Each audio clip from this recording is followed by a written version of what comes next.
This is the final look at your homework.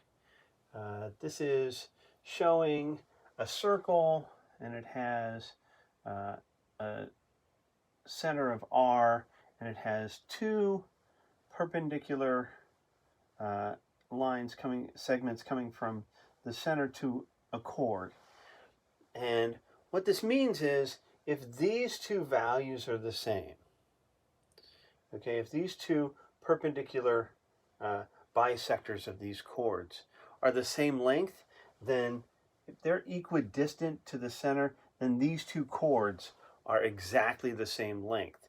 So in number 7, it's going to say these two chords are the same, because it's going to show you that they, if I'm not mistaken, it's going to show you that the two chords are congruent, and you're going to have to find these perpendicular bisectors.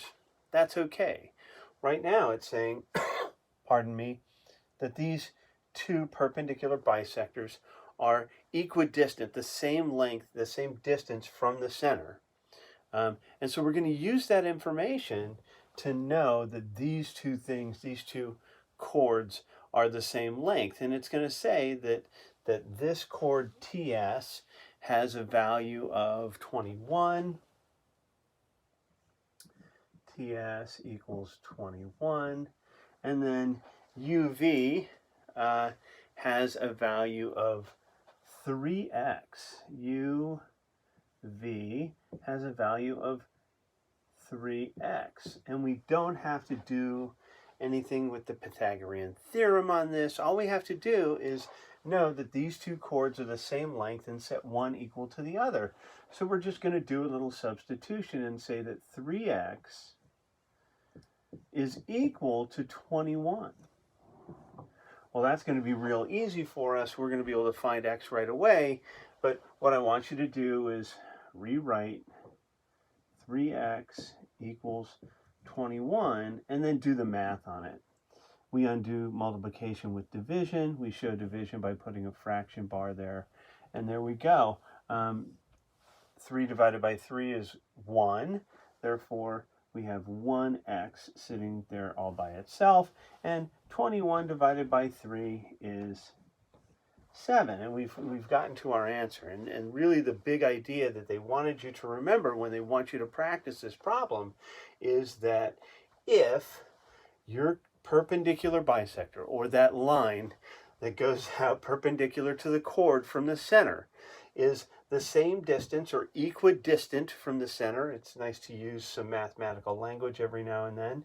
If it's equidistant from the center, then the two chords are exactly the same length or congruent, and their arcs are also congruent. And so there are a lot of things that you can figure out by using that information.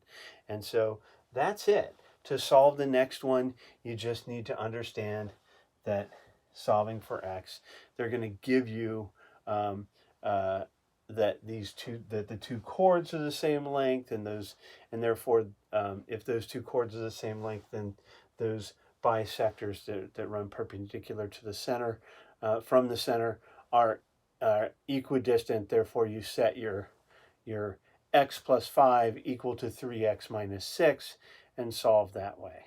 Okay, so we've solved the whole problem. We've gone through the whole thing. I know you can do it. This isn't due until Tuesday at midnight. So good luck. If you want to look, it won't be posted until Tuesday morning. You just got this. Congratulations and good luck.